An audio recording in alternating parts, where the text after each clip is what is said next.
Today we will continue about our study of Riemann integration that we started in the previous lecture. So let us recall some basic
trained through examples and exercises. The audience for this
less so supremum of L F P, if P belongs to P, is obviously less than U F P2.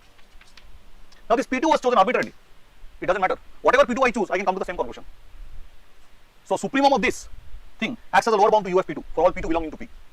So which implies that, so from here I'll prove that supremum of L F P, P belonging to P, is less than infimum of U F P, P belonging to P. So this is the nature of the Darboux sum. So Darboux says that if equality holds between the two, then the common value is the integral. So supremum P element of P, LFP, it is called the lower Riemann integral. Sometimes written like this. This is just fancy thing. You just don't really, I don't really prefer writing such things, but P element of P, UFP, is called the upper Riemann integral. And some people are like, okay, the lower Riemann integral is always lesser than the upper Riemann integral. If they're equal, we call it the Riemann integral. So it is nothing. Darboux has defined it in this way. If these two values are equal, then the common value is defined as the integral. So if sup P element of P is LFP is equal to inf of UFP P element of P, this happens, if they're equal, then the common value is the integral. This is the integral according to Darboux, and he says that this is a Riemann integral. But to us at this point, this is an integral for a bounded function defined by Darboux. At the very end, Riemann did something else in his thesis, and I wrote down in the very beginning the name of the thesis was what is the meaning of integral a to b f x dx. It was his thesis in 1854. Now, then we'll at the end we will write down after the end of the next class as the Darboux's main theorem, which shows that Riemann's approach and his approach are same, right? So what Darboux also showed that if you take the limit, we have defined what's called the norm of the partition, right? If you take LFPn limit with norm Pn, and here is the partition with endpoints, right? And the largest interval, length of the interval of the partition, that goes to 0, sorry, not infinity. It simply means n tends to infinity, nothing else. It's a fancy way of writing n tends to infinity, but sometimes mathematicians want it to be more geometrically visible. This is what Darboux proved. Darboux proved that not only this is true, this is actually true. Now, if the Riemann integral exists, if this integral exists, if this is true, and if this holds, then this also holds.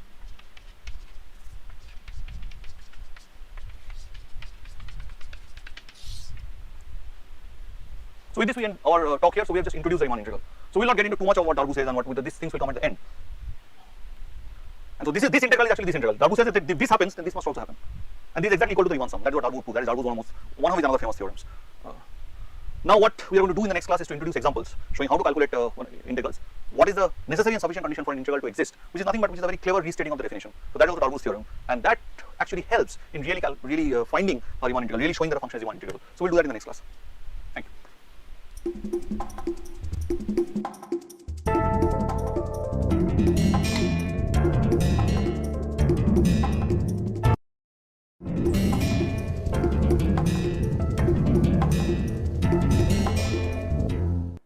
Now, it's again integration theory of Riemann 2.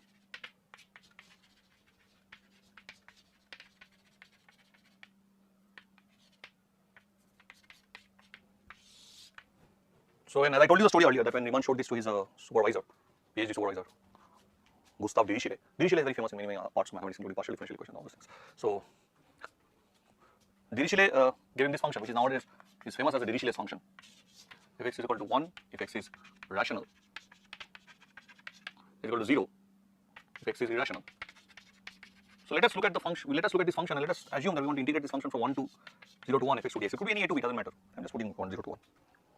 So if I want to find this integral, what does that mean? So again, I want to tell you in the Riemann integration theory, if f x is greater than or equal to 0, even if it's a bounded function, it cannot be continuous, or greater than or equal to 0, then the Riemann integral is for a non-negative function. The Riemann integral also has another name, which is called area under the curve. So what is this? So we take a partition and construct the upper Riemann sum. You see, whatever be your bound, whatever be your partition, doesn't matter. In every partition, there are of course countable rational numbers and uncountably infinite irrational numbers. So 1 is always the upper bound, 0 is always the lower bound. Right? So basically, so you'll have 1 1 1 1 1. So basically, finally, it will be summation 1 into xi minus 1 I is equal to 1 to n. So this is if I have n points, maybe you would like to write it as UFPN. But then this, if you add them up, this is nothing but the interval 0 to 1. So the length is 1. But if you write LFPN, it doesn't matter whatever be your n, it is always 0. So you take the limits of these two, as I have just showed.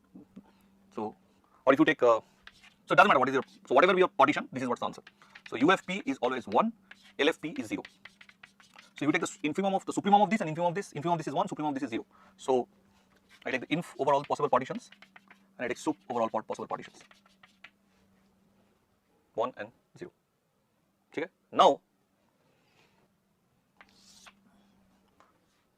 so UFP is not, inf of this is not same as sup of LFP.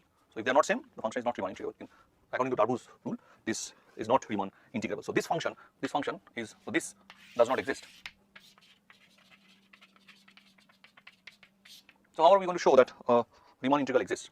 So if we are now going to reconstruct the definition slightly and write it in a more workable form into a necessary and sufficient condition, it is slightly important enough that we can call it a theorem. It says that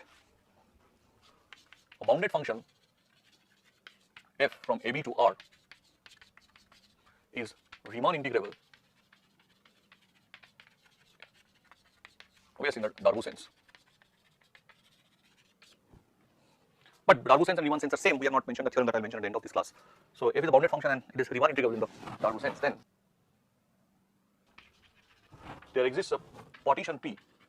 Then for any given epsilon, or we can write a more complex statement. If and only if, I was just trying to separate them. If and only if for any given epsilon greater than 0, no matter how small, there exists a partition P such that UFP minus LFP is strictly less than epsilon.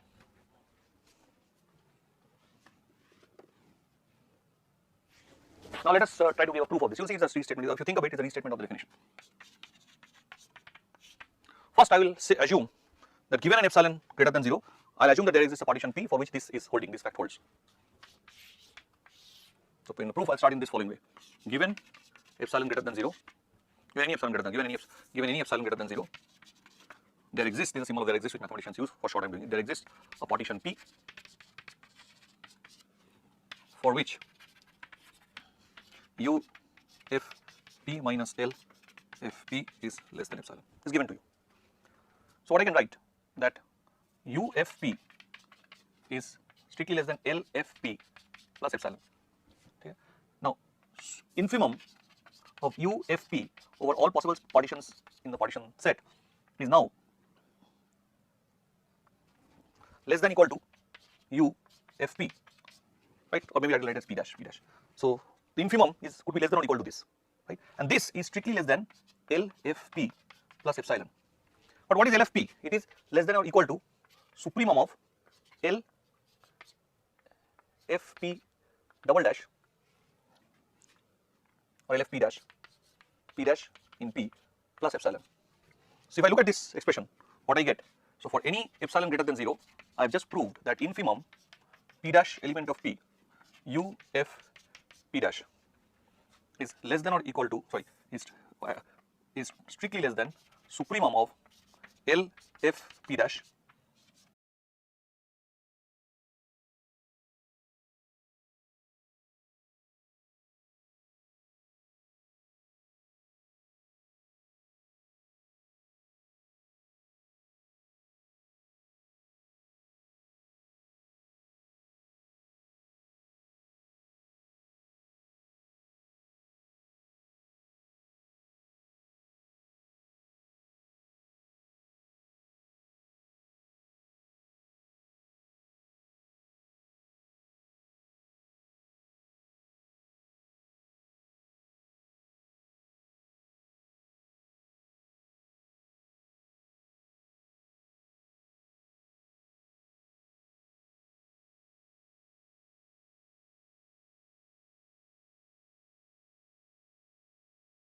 basic things what we studied in the previous class. So our starting point is a bounded function on a closed interval AB, and A and B are finite real numbers, and this function f is a bounded function, and we partition this interval AB by points x1, x2, xn. So A we calling x0, and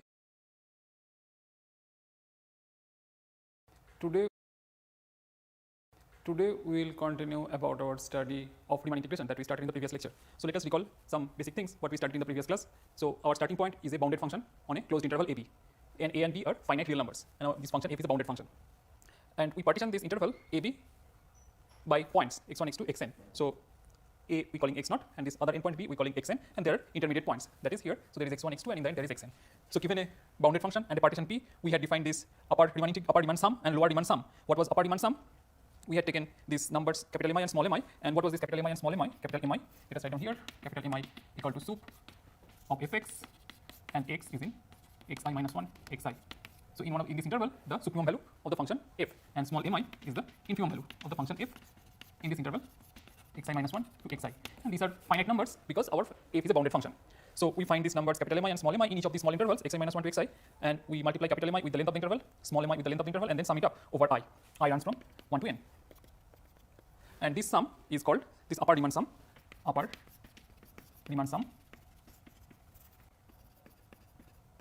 and this sum is called the lower Riemann sum. And obviously they satisfy this inequality that LPF is always less or equal to UPF. That is obvious because here is the supremum of the function in the interval xi minus 1 to xi, and this is the infimum.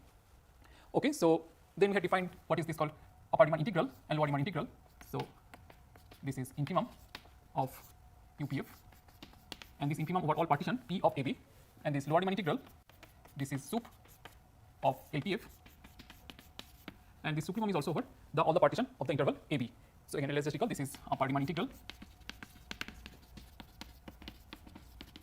and this is lower Riemann integral.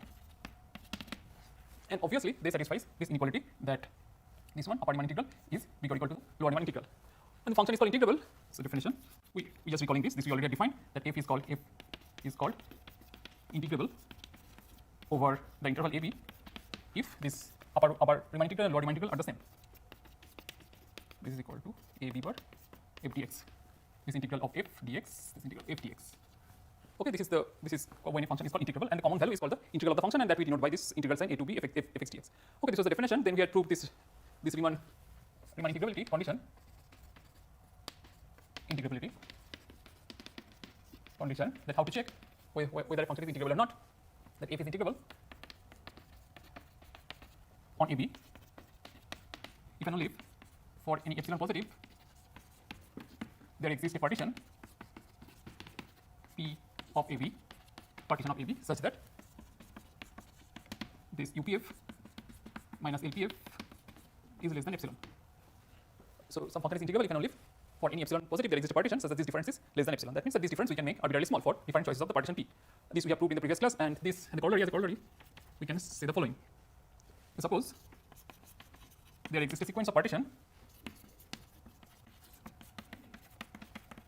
Pn such that partitions of AB, of course, always we are talking about the partition of AB, such that this UPNF minus LPNF goes to 0 as n goes to infinity. Then f is integrable. So this is sequential criteria. This is basically sequential criteria of this Riemann integrability condition, that if you can find a sequence of partition such that this difference UPF minus LPF goes to 0 as UPNF minus LPNF goes to 0 as n tends to infinity, then the function is integrable. And the proof of the corollary just follows from the Riemann integrability condition.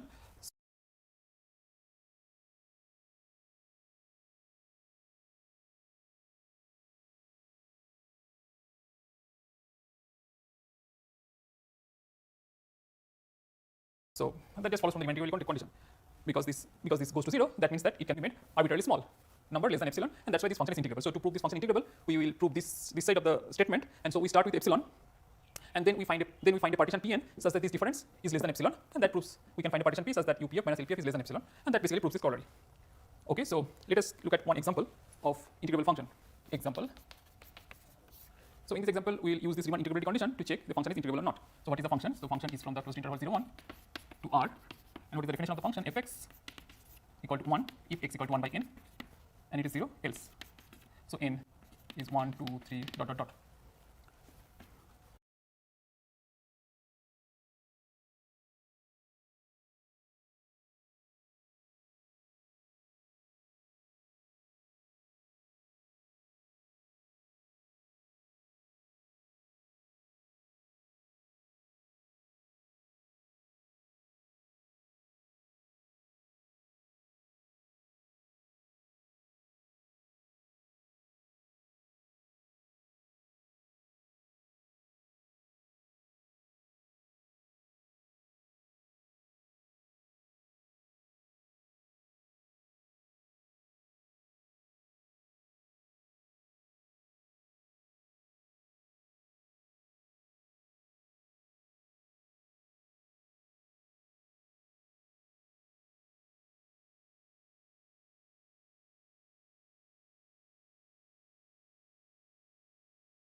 Okay, so the functional value at this 1 by n points, 1 by n, if x is 1 by n, then the functional value is 1. If x is not of the form 1 by n, then the functional value is 0. So this function has countable limit discontinuity point, all these points are discontinuity point, but the function is bounded because it just takes 0 and 1, then show that f is integrable. So to prove f is integrable, we use this Riemann integrability condition. So we start with epsilon, and then we find a partition P such that UPF minus LPF is less than epsilon. So start with epsilon positive. Now if we draw this picture, so here is 0, here is 1, here is half, let's say, here is 1 by 3, here is 1 by 4, and here is, let's say, 1 by n. So this 1 by n sequence converts to 0. As n tends to infinity, 1 by n goes to 0. Therefore, find n naught such that 1 by n is less than epsilon for all n equal to n naught. Because 1 by n goes to 0, we can find such n naught such that 1 by n is always less than epsilon.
For all n equal to n naught. So from n naught onwards, all these points are in the interval. Thus, all these points 1 by n is in this interval 0 to epsilon for all n equal to n naught. So all the discontinuity points except the finite remaining. So after n naught, all this discontinuity point is in this interval 0 to epsilon. So outside the 0 to epsilon, here is 0 to epsilon. So outside 0 to epsilon, there are finite remaining discontinuity point. Outside this epsilon, there are only finite remaining discontinuity points. Okay, so now what we do about these other points? So for each of these points, so we find a small interval. So we cover all these points by small intervals. We call it, let us just call it, let's call it this one x1, this y1. So this is x2, this is y2, this is x3, this is y3, like this. And let us, what are the properties of this interval x1, y1, x2, y2? So we covered 1 by n by, or let's write 1 by I by xi yi for I less than n naught. For if I is bigger or equal to n naught, then these points are already here in 0 to epsilon. And so what is this interval xi yi such that xi yi, they are inside, they are here, epsilon to 1.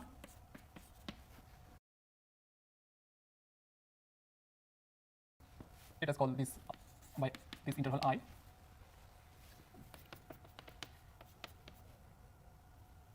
II and ij are disjoint for I less than j, I not equal to j. And what is ing? Ing are less than n naught. And plus sum of these intervals, length, and their sum, and sum is just from I equal to 1 to n naught minus 1. This sum is less than epsilon. So what we are basically doing for all minus 1, this sum is less than epsilon. So what we are basically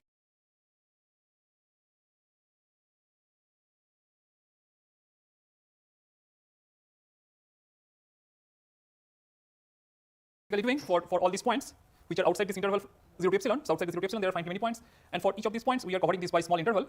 They are all disjoint, and this sum of this length of these finitely many intervals, this is less than epsilon. That means these intervals are very small. For each of these, we choose very small interval around each of these points, finitely many points, such that the length of this sum of the length of this interval is less than epsilon. So once we make such choice of these intervals I, then we can try to calculate this LPF and UPF. So what is the partition? So partition is, what is the partition? So we start from here, 0. First point is 0. Second point is epsilon. And then here is, so 1 by n naught is here. So 1 by, so maybe we can put here 1 by n naught minus 1. This is outside 0 to epsilon. So here we will have, so left hand side points are y. So this will have y n naught minus 1. And here we will have x n naught minus 1. And then here we will have y n naught minus 2, x n naught minus 2.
dot dot, and then in the end we'll have y1 and then x1, which is 1. Because you can see that for I equal to 1, this is x1 y1, and I equal to 1, this is just, so I equal to 1, this is x1 y1, and this endpoints is 1. So our this endpoints has to be, this endpoints has to be 1. So this is our partition. So here, so we start with 0, then go to epsilon, and then all these intervals. So once we have chosen this partition P, then we calculate this LPF and UPF. So clearly, what is LPF? LPF is the 0, because most of the time, except these countable many points, the value of the function is 0. So each of this interval will contain a point where the value of the function is 0. That means LPF is always 0. Clearly, LPF is 0, because each of the interval will contain a point where the value of the function is 0. And what about UPF? So what happens here in this interval 0 to epsilon? So the length of the interval is epsilon, and what is the maximum value in that thing? The maximum value of f in this interval is 1 by n naught. So we can just replace this 1 by n naught by 1. So that will just give us this inequality. So we are in this interval 0 to epsilon. So the epsilon is the length of this interval, and what is the maximum value of the function or soup of this function in this interval? This is the soup is bounded by 1, less or equal to 1, because this function is always less or equal to 1. So we can say that this is less or equal to 1, and plus there will be these intervals, there will be these intervals, and there will be these intervals, other intervals, because this I disjoint. And what will happen here? So here the value of the function is always 0, right? So that is by the definition. So the value of the function is non-zero only at these points. So in this interval, value of the function will become 0. So its contribution in the UPF will become 0. But here you will have some contribution of UPF. So that is the length of this interval times the value of the function, which is 1 by 4. So it is also bounded by 1. So we can say that this is summation length I times 1, and I runs from 1 to n naught minus 1. And by our choice, this summation of length II is less than epsilon. So this is less than epsilon plus epsilon, which is 2 epsilon. So we can say that UPF minus LPF is less than 2 epsilon, and hence by the Riemann integrability condition or criteria, this function f is integrable. So this function f was given. We started with a epsilon, small real number epsilon. We found a partition P such that UPF minus LPF is less than 2 epsilon, and hence by this Riemann criteria,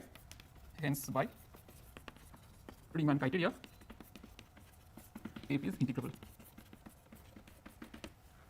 Okay, so we have given an example of an integral function which has countable discontinuity points. Okay, so let us now prove a statement that continuous functions are always integrable. So we will prove two results. This theorem. So first theorem is f from AB to R continuous, then implies f is integrable. Continuous functions on closed interval AB are always integrable. So let us quickly prove it. So first observation is that f is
bounded, continuous function f is bounded.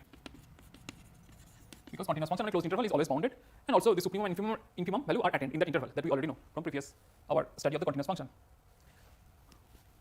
Moreover, also we know that continuous function on closed interval AB is uniformly continuous. What is uniformly continuous? Let us just remind ourselves what is uniformly continuous. That is, for epsilon positive, there exists delta such that this fx minus fx prime less than epsilon whenever x minus x prime is less than delta. So that means this delta is independent of the points x or x prime. This delta is just it's a universal, that it does not depend on this point x. For a general continuity, so in a continuous function you start with the point x and you start with the epsilon positive, then this delta will depend on both on epsilon and the point x, but here this delta only depends on epsilon, it does not depend on this x or x prime. So that is the uniformly continuous, and this theorem that we studied before, that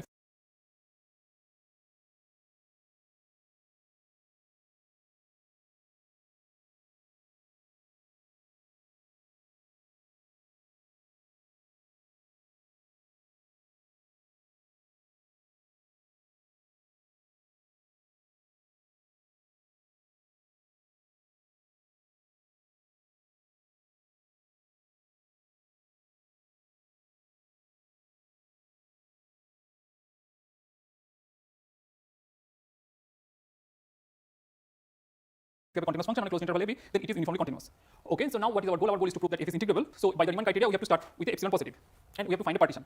Okay, so what is the partition? So start from epsilon positive, then choose n large such that 1 by n is less than delta. Then divide closed interval AB into n equal parts and call it partition P. That means that so here we have AB and this is divided into n equal parts. So this is x0 and here is B, which is xn. So what is this difference? Xi minus xi, which we also call in delta xi. So this difference, total length is b minus a, length of this interval, and we divide into n equal parts. So this each length of this each of the interval is b minus a by n. Okay, so so now for this partition, so let us a little bit change here. So choose n large enough such that b minus a by n is less than delta. So right, that we can always choose such n, and then we divide this interval AB into n equal parts, and so this difference is less than delta. So what we can say about UPF and LPF? UPF minus LPF for such partition. So this is by definition capital Mi minus small mi times delta xi, and there is a sum, and capital Mi is the supremum value of the function in such interval, and small mi is the infimum value. Now in this interval, this is a closed interval and it's a continuous function, so the supremum value is attained. So this Mi will be some f of x, and this small mi also will be f of x prime. And where does x and x prime belongs? X and x prime belongs here. That means the difference between x and x prime is less than this length of this interval, which is delta. So that will tell us that f of x prime, f of a difference between f of x and f of x prime will be less than epsilon. That tells us f of a difference, this length of x prime belongs here. That means the difference between x and x prime, and where does x? So the supremum value is attained. So this mi will be some f of x, and this small mi also will be f of x prime. And where does x and x prime belongs? X and x prime belongs here. That means the difference between x and x prime is less than this length of this interval, which is delta. So that will tell us that f of x prime, f of a difference between f of x and f of x prime will be less than epsilon. That tells us that this is less or equal to less than summation epsilon times delta xi, and that is summation epsilon times summation delta xi, that is delta xi. So if we add delta xi, we get length of this interval, so that is epsilon times b minus a. So we started with epsilon, and then we found a partition P such that UPF minus LPF is less than epsilon times b minus a. That also means that we can make this UPF minus LPF arbitrarily small. So by the Riemann criteria, f is integrable. So a continuous function on a closed interval is always integrable. And the second theorem states that if a monotone function on a closed interval, then it is always integrable. So second theorem, a from AB, closed interval AB to R monotone implies f integrable. So proof. So again,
start with take epsilon positive.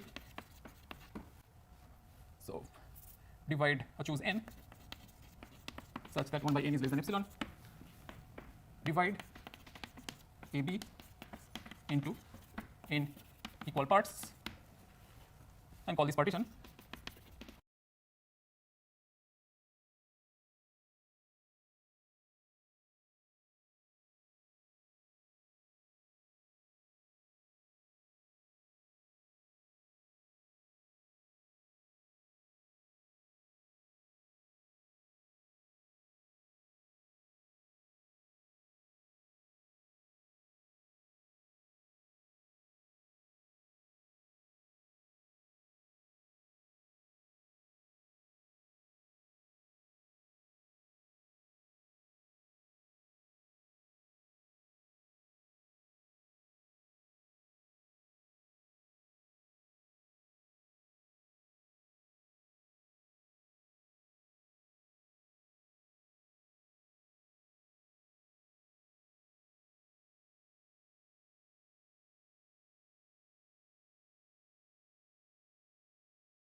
Welcome to Channel Graduates. Today we are going to prove a very important theorem of Riemann integration. And theorem is every continuous function on closed interval is Riemann integrable. Okay, so let's start. Suppose we have function fx on closed interval ab. Okay, and since this function fx is continuous function and it is continuous in closed interval ab, then this implies fx will be uniformly continuous function. Okay, so fx is now uniformly continuous.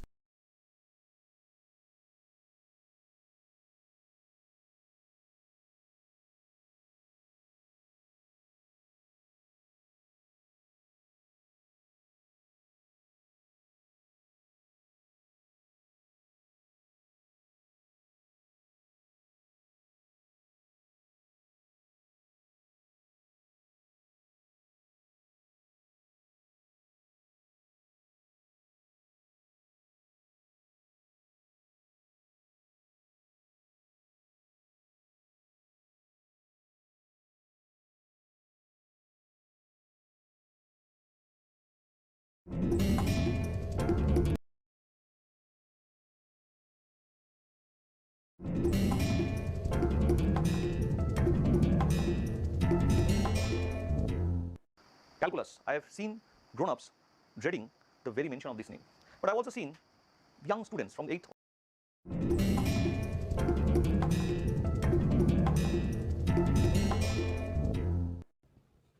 We continue our discussions of the application of mean value theorem. We'll see how powerful that idea is. We had made the statement yesterday that mean value theorem is powerful, blah, blah, blah. We can give physical explanations, everything.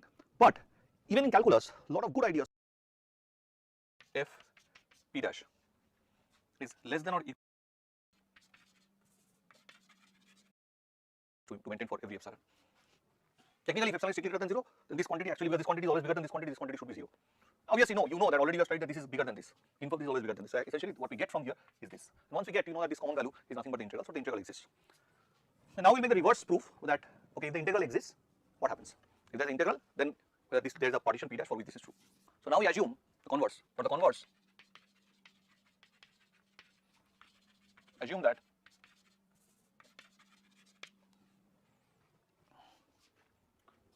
that integral a to b fx dx exists. Exists means it has a finite value, which implies that supremum of p dash over p, lf p dash is equal to infimum p dash over p u f p dash. So that's what is known to me, right? So I'll now apply the definition of infimum or supremum, and we will get some conclusions. So we'll just apply the definition of infimum supremum here. Okay, so we have come up to here. This is the integrable. This is what we know from definition. Now, inf of this is actually the supremum of this. So this is the supremum value of this quantity. So which means that given any epsilon greater than 0, there exists some partition p dash, such that if you subtract from the